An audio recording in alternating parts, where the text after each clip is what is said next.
Hello दोस्तों, नमस्कार। स्वागत है एक बार फिर से आप सभी के अपने प्रिय चैनल पर। दोस्तों आपको बता दें जो अभी की सबसे बड़ी खबर आ रही है, जहां पर चीन की दबंगई का जवाब समुद्र में ताकत दिखाने जा रहा है अपना भारत के साथ। ये 17 देश 100 लड़ाकू विमान होंगे शामिल। जी हाँ, सबसे बड़ी खबर दोस्तों। और इस साथ ही साथ आपको बताएंगे जहाँ भारतीय विदेश मंत्री एस जयशंकर ने इशारों में चीन को दिया करारा जवाब। दोस्तों बताएंगे क्या कहा इन्होंने, और इसी बीच बताएंगे जहाँ पर 8 दिन की यात्रा पर भारत आएगा पूरा अमेरिकी प्रतिनिधि मंडल। जी हां दोस्तों, और काबुल के मस्जिद धमाके में दोस्तों पाकिस्तान का हाथ का बहुत बड़ा खुलासा। जी हां, साथ ही आधार कार्ड का हो रहा है गलत इस्तेमाल। दोस्तों बताएंगे क्या करना चाहिए आपको, तो हर तरह की जानकारी अभी बताने वाले हैं, तो आराम से बने रहेगा वीडियो के अंत तक दोस्तों। और अभी खबरों में आगे बढ़ने से पहले अगर आप भी अपने भारतीय सेनाओं का दिल से समर्थन करते हैं दोस्तों, और मानते हैं कि मोदी जी हैं तो हर चीज मुमकिन है, तो इस वीडियो का भी कर दीजिए लाइक, चैनल को कर दीजिए सब्सक्राइब, बेल आइकन दबाइए, साथ ही कमेंट बॉक्स में लिख दीजिएगा जय हिंद। जी हाँ दोस्तों, चलते हैं पहली और सबसे बड़ी खबर की तरफ, जहां चीन की दबंगई का करारा जवाब समुद्र में ताकत दिखाएंगे भारत समेत 17 देश 100 लड़ाकू विमान होंगे इसमें शामिल। जी हाँ दोस्तों, ताइवान पर भड़का चीन इन दिनों दक्षिण चीन सागर के पास दबंगई दिखा रहा है। दोस्तों बीते कई दिनों से वो ताइवान को घेर कर लाइव फायर ड्रिल कर रहा है। चीन की इस दबंगई का जवाब देने के लिए ऑस्ट्रेलिया के समुद्री इलाके में बहुत बड़ा युद्धाभ्यास शुरू होने वाला है। आज यानी 19 अगस्त से शुरू होने वाले इस युद्धाभ्यास में भारत समेत 17 देश शामिल होने वाले हैं। युद्धाभ्यास में शामिल देश वैसे साफ कर रहे हैं कि इस ड्रिल का चीन से कोई लेना देना नहीं है, लेकिन दोस्तों इस पर सबकी नजरें गड़ी हुई है। पिच ब्लैक नाम का यह अभ्यास 19 अगस्त से 6 सितंबर तक होगा दोस्तों, और इसमें लगभग 100 लड़ाकू विमान और 2500 सैन्य कर्मी हिस्सा लेंगे। कोरोना काल के बाद ये लोकतांत्रिक देशों का सबसे बड़ा शक्ति प्रदर्शन होगा दोस्तों। भारतीय वायुसेना इस युद्धाभ्यास के लिए सुखोई 30 MKI और हवा में ही विमानों में ईंधन भरने वाले विमानों को भेज रही है दोस्तों। ऐसे में इस युद्धाभ्यास में Australia, Canada, France, Germany, Indonesia, Bharat, Japan, Malaysia, Netherland, New Zealand, Philippines, दक्षिण कोरिया, सिंगापुर, थाईलैंड, संयुक्त अरब अमीरात, ब्रिटेन और अमेरिका हिस्सा लेने वाले हैं दोस्तों। इन देशों ने साफ कर दिया है कि ये युद्धाभ्यास चीन के खिलाफ नहीं है, मगर दोस्तों घोषणा कुछ और की जाती है दोस्तों, और आंतरिक प्रोसेस कुछ और ही होता है। क्या लगता है दोस्तों आपको, क्या चाइना को इससे जवाब मिलेगा? बताइएगा जरूर दोस्तों। और अपने भारतीय सेनाओं को इस युद्धाभ्यास में अच्छे प्रदर्शन के लिए दोस्तों ऑल द बेस्ट जरूर कह दीजिएगा आप लोग, और वीडियो को अधिक से अधिक शेयर कर दीजिएगा व्हाट्सएप, फेसबुक पर दोस्तों, और लाइक करना मत भूलिएगा। चलते हैं और बड़ी खबर की तरफ, जहां पर इंडो पैसिफिक को कैसा देखना चाहता है भारत। जयशंकर ने इशारों में चीन को दिया करारा जवाब। जी हां दोस्तों, चीन की आक्रामक नीतियों के कारण एशिया में जारी तनाव के बीच भारत ने इंडो पैसिफिक को लेकर अपनी सोच स्पष्ट कर दी है। भारतीय विदेश मंत्री एस जयशंकर ने दुनिया को बताया है कि नई दिल्ली आखिर इंडो पैसिफिक को कैसा देखना चाहती है। जयशंकर जी ने गुरुवार को बैंकॉक में कहा है कि भारत एक स्वतंत्र, मुक्त, समावेशी और शांतिपूर्ण हिंद प्रशांत की परिकल्पना करता है, जो नियम आधारित व्यवस्था, टिकाऊ और पारदर्शी ढांचागत निवेश पर आधारित हो। रणनीतिक रूप से महत्वपूर्ण इस क्षेत्र में चीन द्वारा अपना बाहुबल प्रदर्शित किए जाने के बीच उन्होंने संप्रभुता के लिए परस्पर सम्मान पर जोर दिया। जी हाँ, ऐसे में बड़े ही अच्छे तरीके से दोस्तों एस जयशंकर जी ने चीन को घेरने की कोशिश की और इशारों में चीन को करारा जवाब दिया। साथ ही आपको बड़ी खबर बता दें, जहां पर 8 दिन की यात्रा पर भारत आएगा अमेरिकी प्रतिनिधि मंडल। द्विपक्षीय संबंधों की मजबूती पर होगी चर्चा। जी हां दोस्तों, अमेरिकी प्रतिनिधि मंडल भारत की 8 दिनों की यात्रा पर आ रही है। जी हां दोस्तों, ये प्रतिनिधि मंडल अमेरिकी सीनेटर जॉन ओशाफ के नेतृत्व में 30 अगस्त को भारत पहुंचेगा। अमेरिकी प्रतिनिधि मंडल द्विपक्षीय, आर्थिक, वैज्ञानिक और सुरक्षा संबंधों को मजबूत करने और इसके तरीकों पर परिचर्चा करेगा। उनके कार्यालय ने इस यात्रा को लेकर एक बयान जारी किया है, जिसमें कहा गया है कि जॉन ओसाफ यात्रा के दौरान अमेरिका और भारत के बीच आर्थिक, वैज्ञानिक, सांस्कृतिक और सुरक्षा संबंधों को मजबूत करने के लिए काम करेंगे। जी हां, बयान के मुताबिक अमेरिकी प्रतिनिधि मंडल 30 अगस्त को मुंबई पहुंचेगा दोस्तों, और 6 सितंबर को नई दिल्ली से प्रस्थान करेगा। सीनेटर ओशाफ ने इस यात्रा को लेकर बताया है कि मैं दोनों देशों के बीच दोस्ती को मजबूत करने और भारतीय नेताओं की अगली पीढ़ी से मिलने के लिए इस अमेरिकी प्रतिनिधि मंडल का नेतृत्व कर रहा हूं। अमेरिकी सीनेटर जॉन ओशाफ अमेरिकी राज्य जॉर्जिया के 3 दशकों में चुने गए सबसे कम उम्र के अमेरिकी सीनेटर हैं दोस्तों, और उनकी उम्र 35 साल। ऐसे में अमेरिकी प्रतिनिधिमंडल का भारत आने के लिए दोस्तों उनको मोस्ट वेलकम टू इंडिया कहना मत भूलिएगा। बढ़ते अगली खबर की तरफ, जहां पर अफगानिस्तान के सीआईडी अफसर ने लगाया गंभीर आरोप पाकिस्तान पर, कहा काबुल के धमाके के पीछे पाकिस्तान का हाथ। जी हां, काबुल के कोतले खैर खाना के पास बनी मस्जिद में 17 अगस्त की शाम जोरदार धमाका हुआ था और इस ब्लास्ट में कम से कम 30 लोगों की जानें चली गई, जबकि दोस्तों 40 से अधिक लोग जख्मी हो गए हैं। काबुल में 15 दिन के भीतर ये 3 बड़े धमाके हो चुके हैं। काबुल की मस्जिद में हुए इस हमले की जांच में शामिल अफगानिस्तान सीआईडी के एक अफसर ने आज तक से कहा कि इस हमले के पीछे पाकिस्तान का हाथ है। उन्होंने कहा कि जल्द ही हमलावर को ढूंढ लिया जाएगा। हालांकि अभी तक इस हमले की किसी ने जिम्मेदारी नहीं ली है। माना जा रहा है कि पाकिस्तान की शह पर आतंकी संगठन तालिबान की सरकार को उखाड़ फेंकना चाहते हैं। बहरहाल अफगानिस्तान की सुरक्षा एजेंसियों के साथ साथ वहां की खुफिया एजेंसियों ने पूरे देश में ताबड़तोड़ छापेमारी शुरू कर दी है। दोस्तों अगली खबर की बात करें, जहां पर पाकिस्तान की ही तरह भारत में भी बेचना चाहता है सामान। तालिबान ने मोदी सरकार को दिया बड़ा ऑफर। जी हां दोस्तों, पिछले 2 महीने से भारत सरकार और तालिबान के बीच बातचीत सकारात्मक दिशा में है और अब अफगानिस्तान की तालिबान सरकार के विदेश मंत्री आमिर खान मुत्ताकी ने भारत को सामान निर्यात करने की मांग की है। दोस्तों उन्होंने कहा है कि तालिबान सभी देशों के साथ अच्छे संबंध चाहता है। तालिबानी अधिकारियों के साथ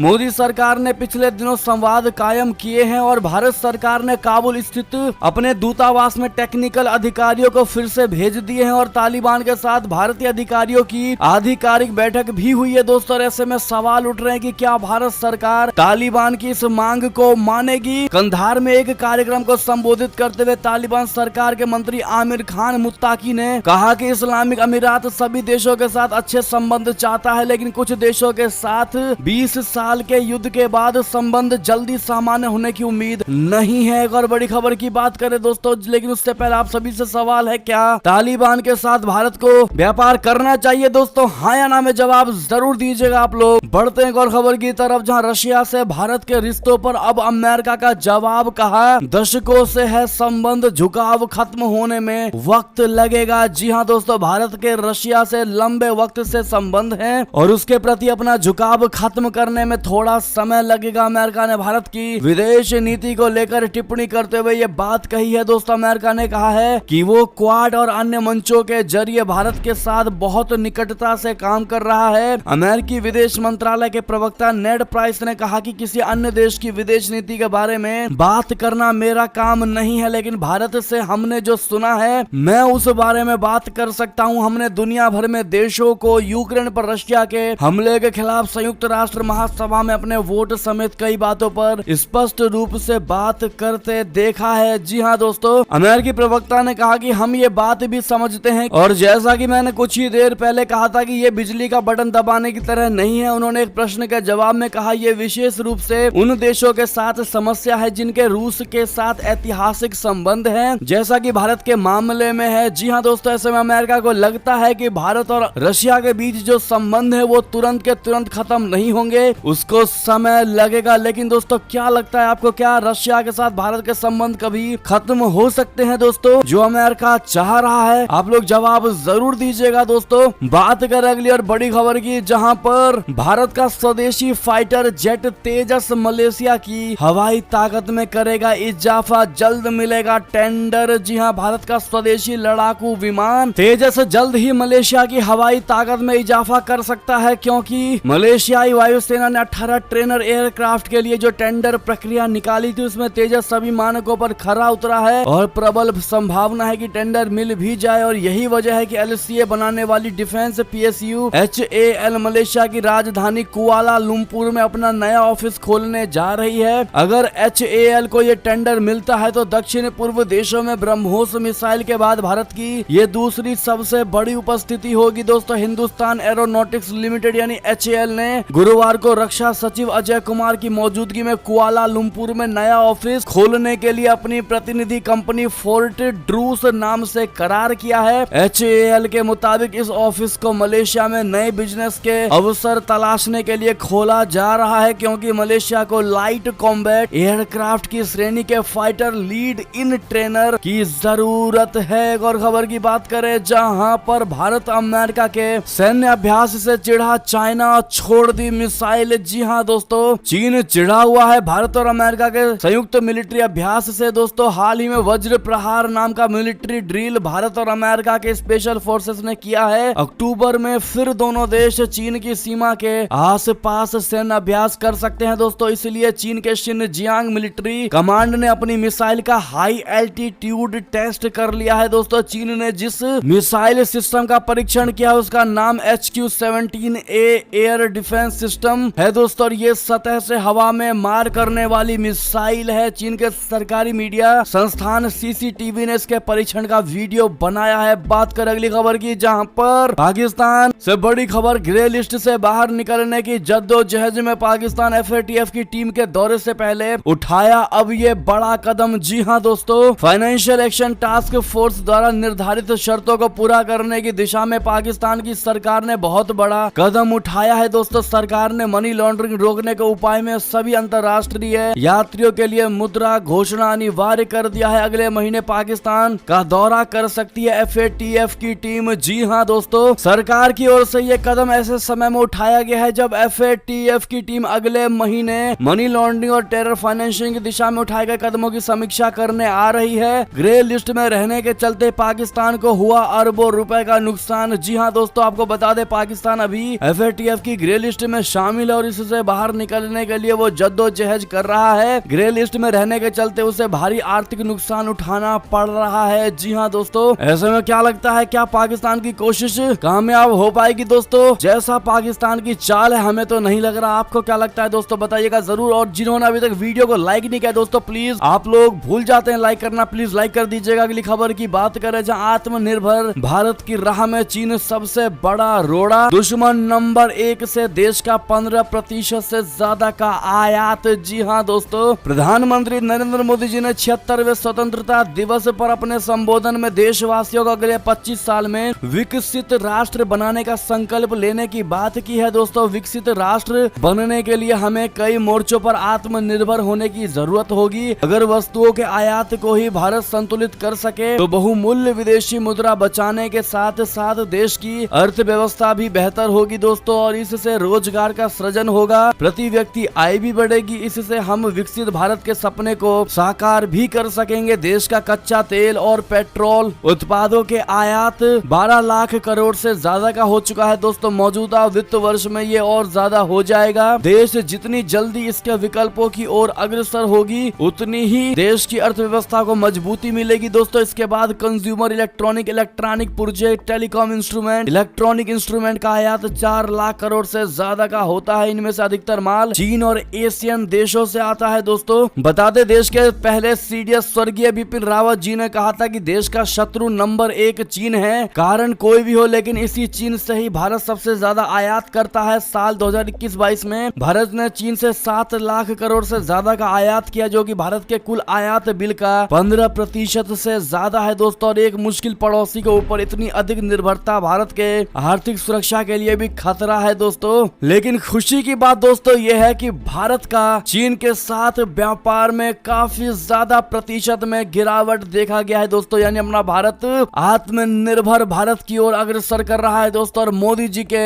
सपने को साकार करने में अपना भारत लगा हुआ है दोस्तों। क्योंकि चीजें एकदम से समाप्त नहीं हो सकती हैं, उनको समय लगता है दोस्तों। और ऐसे में धीरे धीरे अपना व्यापार चीन के साथ खत्म होता जा रहा है दोस्तों। और एक समय आएगा जब 0% का कारोबार चीन के साथ होगा और हमारा भारत आत्मनिर्भर पूरे तरीके से बन चुका होगा। क्या आपको लगता है दोस्तों, और ये कब पॉसिबल है? जो भी आपको लगता हो कमेंट में जरूर बताइएगा। अगली खबर की बात करें, जहां पर चीन की युगोस्लाविया की कार्रवाई जारी, अब ताइवान के पास दिखे 51 फाइटर जेट और 6 नौसेना के जहाज। जी हां, कल ताइवान ने कहा कि उनकी सीमा में चीन के करीब 6 नौसैनिक जहाजों और 51 लड़ाकू विमानों की मौजूदगी दर्ज हुई है। जी हां, ताइवान के क्षेत्र में बड़ी संख्या में चीनी लड़ाकू विमान और नौसेना के जहाज देखे जा रहे हैं दोस्तों। इससे पहले भी 7 अगस्त तक ताइवान के आसपास के इलाके में चीनी सेना के 14 युद्धपोत और 66 विमानों की मौजूदगी दर्ज की गई थी। जी हां दोस्तों, बड़ी खबर की बात करें अगली, जहां पर जम्मू कश्मीर में नॉन लोकल्स वोटिंग पर बड़पा हंगामा, फैसले फैसले को कश्मीरी नेता बता रहे हैं विनाशकारी। जी हां दोस्तों, जम्मू कश्मीर में विधानसभा चुनाव के मद्देनजर चुनाव आयोग ने बुधवार को एक अहम ऐलान किया है। इसके तहत नॉन लोकल्स को मतदाता सूची यानी वोटिंग लिस्ट नाम दर्ज कराने का हक दे दिया गया है। दोस्तों, चुनाव आयोग के इस फैसले से यहाँ के सियासी गलियारों में हलचलें और तकरार पैदा कर दी गई है। राज्य के प्रभावशाली नेता चुनाव आयोग के इस फैसले की खिलाफत में उतर आए हैं। इस फैसले पर चर्चा करने के लिए Jammu Kashmir national conference JKNC ने 22 अगस्त को एक सर्वदलीय बैठक करने का ऐलान कर डाला है। दोस्तों, बढ़ते अगली खबर की तरफ, जहां पर जो बाइडेन ने ताइवान के साथ व्यापार को लेकर उठाए कदम। चीन ने कहा युद्ध को निमंत्रण दे रहा है अमेरिका। जी हां दोस्तों, अमेरिकी सरकार ताइवान के साथ व्यापार समझौता करने पर विचार कर रही है। आपको बता दें, ताइवान को लेकर अमेरिका और चीन के बीच तनाव की स्थिति बनी हुई है। खबर यह है कि जो बाइडेन प्रशासन ताइवान के लोकतंत्र को समर्थन करने के लिए उसके साथ व्यापारिक रिश्तों को आगे बढ़ाना चाहता है। दोस्तों, अमेरिका चीन को व्यापार की आड़ में ये बताने की कोशिश कर रहा है कि वो उसकी धमकियों से डरने वाला नहीं है। आपको बता दें, चीन ताइवान पर अपना दावा करता है दोस्तों, जिसको लेकर अमेरिका के किसी भी एक्शन पर बौखलाता नजर आता है। दोस्तों, चीन को लगता है कि जब ताइवान भी हमारा ही हिस्सा है तो उसको अलग देश क्यों माना जा रहा है। बात करें एक और खबर की, जहां पर सरकार ने एक पाकिस्तानी सहित 8 यूट्यूब चैनलों पर लगाया बैन। जी हां, फेक न्यूज फैलाने का बहुत बड़ा आरोप। बता दें, सरकार ने एक पाकिस्तानी और 7 यूट्यूब चैनलों पर बैन लगा दिया है। दोस्तों, ये चैनल भारत विरोधी कंटेंट चला रहे थे। सूचना एवं प्रसारण मंत्रालय के मुताबिक इन ब्लॉग यूट्यूब चैनलों के 114 करोड़ व्यूज थे, जबकि 85,73,000 सब्सक्राइबर्स थे। जी हां दोस्तों, इन चैनलों पर भारत विरोधी सामग्री का प्रचार किया जा रहा था। जिन चैनलों को प्रतिबंधित किया गया है उनके नाम है लोकतंत्र TV, UNV TV, AM Rajvi, गौरवशाली पवन, मिथिलांचल, C Top 5 TH, सरकारी अपडेट, सब कुछ देखो, और एक पाकिस्तानी चैनल जिसका नाम न्यूज की दुनिया था। जी हाँ दोस्तों, सूचना और प्रसारण मंत्रालय ने IT रूल 2021 के तहत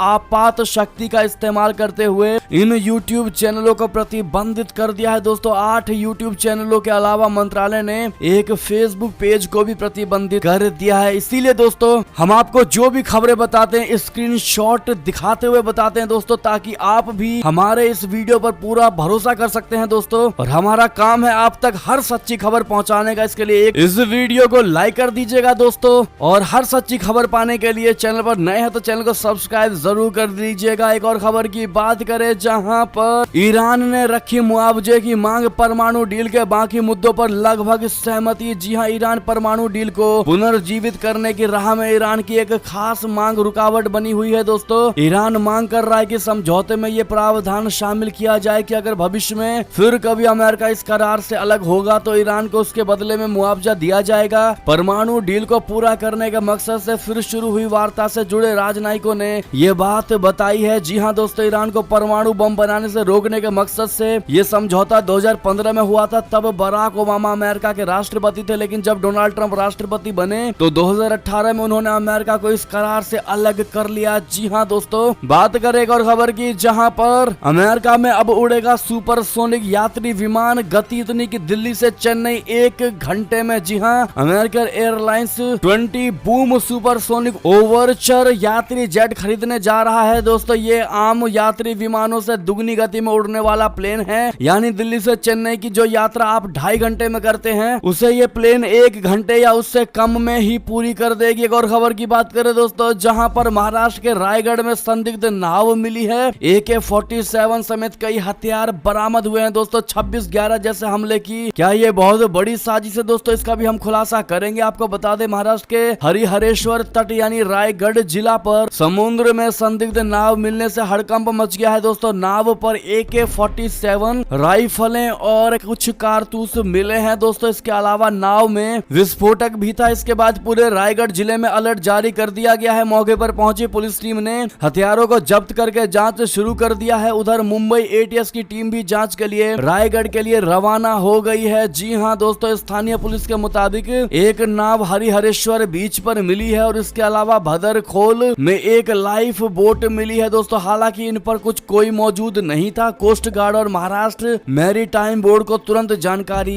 दे दी गई है। जी हाँ दोस्तों, आप सभी को बता दें, महाराष्ट्र के उप मुख्यमंत्री और राज्य के गृह मंत्री देवेंद्र फडणवीस ने विधानसभा में इस पर बयान दिया। दोस्तों, उन्होंने बताया कि हरिहरेश्वर से जो स्पीड बोट बरामद की गई है उसमें 3 AK-47 राइफल मिली है। वो बोट ऑस्ट्रेलियन नागरिक के नाम पर है। बोट का नाम लेडी होन है। ये नाव मस्कत जा रही थी। खराब मौसम के कारण समुद्र में यह नाव दुर्घटनाग्रस्त हो गई थी। फडणवीस ने बताया कि कोरियन युद्धपोत ने इस नाव पर सवार कुछ लोगों को बचाया है, लेकिन रफ सी होने के कारण ये नाव नहीं बचाई जा सकी और ये समुद्र की लहरों के साथ बहते हुए हरिहरेश्वर तक पहुंची है। और बड़ी खबर की बात करें दोस्तों, जहां पर रूस में 10 बच्चे पैदा करें और पाए 13 लाख रुपए का इनाम। जी हाँ, पुतिन ने मदर हेरोइन पुरस्कार का किया है बड़ा ऐलान। जी हाँ दोस्तों, रशिया इन दिनों जन्म दर में भारी गिरावट के कारण जनसांख्यिकी संकट से जूझ रहा है। दोस्तों, इससे देश की आबादी तेजी से घट रही है। क्षेत्रफल के हिसाब से रशिया पूरी दुनिया का सबसे बड़ा देश है, लेकिन इसकी आबादी मात्र 14 करोड़ 41 लाख ही है। जी हाँ दोस्तों, स्थानीय रिपोर्टों में कहा गया है कि 10वें जीवित बच्चे के 1 साल का होने के बाद उन्हें 1 मिलियन रूबल यानी लगभग 13 लाख रुपए का एक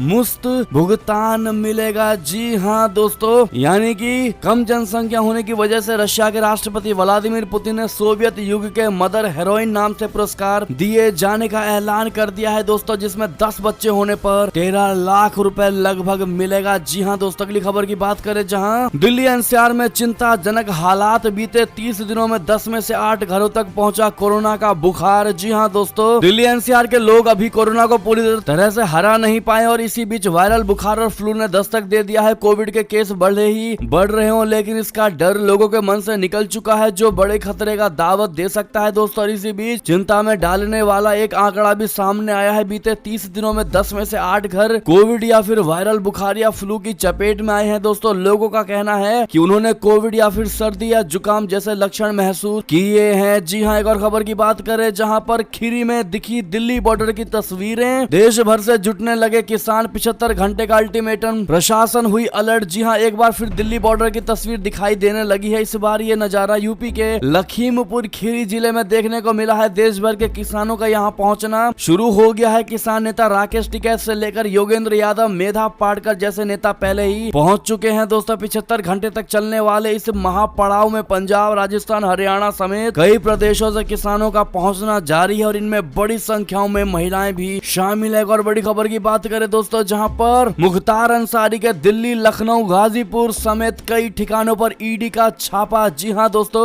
गाजीपुर में ईडी की बहुत बड़ी कार्रवाई। मुख्तार अंसारी व उसके करीबियों के यहाँ पे बड़ा छापा। कल गाजीपुर में भारी फोर्स के साथ ईडी ने मुख्तार अंसारी के परिवार और उनके करीबियों के 4 जगहों पर छापेमारी है। सदर कोतवाली इलाके के 3 जगहों में, रौजा स्थित गणेश दत्त मिश्रा टाउन हॉल के सराय गली मोहल्ले में खान बस मालिक मुस्ताक खान और मिश्र बाजार स्थित स्वर्ण व्यवसायी विक्रम अग्रहरी के घर पर ईडी की छापेमारी चल रही है। दोस्तों, अगली खबर की बात करें, जहां पर आधार कार्ड का हो रहा है गलत इस्तेमाल। आज नहीं किया ये काम तो बड़ा पड़ सकता है पछताना। जी हाँ दोस्तों, आधार कार्ड की सुरक्षा को मजबूत करने के लिए बायोमेट्रिक्स का इस्तेमाल किया जाता है और ये आपकी उंगलियों के फिंगरप्रिंट्स और आई स्कैनर होते हैं। दोस्तों, हालांकि आधार को भले ही कितना भी सुरक्षित बना दिया गया हो, इसका मतलब ये नहीं कि ये पूरे तरीके से सिक्योर है। दोस्तों, इसका गलत इस्तेमाल कहीं ना कहीं हो ही सकता है। इस तरह के कई किस्से हम सुनते हैं। ऐसे में दोस्तों बता दें, किसी भी आधार कार्ड को यह अनुमति दी जाती है कि वो अपने आधार का बायोमेट्रिक लॉक कर सकते हैं। दोस्तों, इसका प्रोसेस बेहद ही आसान है और ये काम आप आसानी से घर बैठे ऑनलाइन भी कर सकते हैं। दोस्तों, इसकी पूरी डिटेल हमने स्क्रीन पर दे दी। आप क्या कर सकते हैं, अपने बायोमेट्रिक्स को लॉक कर सकते हैं दोस्तों, ताकि कोई दूसरा आपके बायोमेट्रिक्स को हैक ना कर सके, यानी उसका ब्लूप्रिंट ना ले सके। जी हाँ दोस्तों, उसकी पूरी डिटेल हमने स्क्रीन पर दे दी। और इसी बीच ये थी दोस्तों अब तक की सारी बड़ी खबरें। आपको हमारी खबर कैसी लगी, आशा करता हूँ बहुत अच्छी लगी होगी। दोस्तों, अगर थोड़ी भी अच्छी लगी है तो इस वीडियो को अभी अपने भाई बंधुओं में व्हाट्सएप, फेसबुक, ट्विटर के जरिए पूरे भारत में शेयर करना बिल्कुल मत भूलिएगा दोस्तों। और अभी कर दीजिए इस वीडियो को लाइक,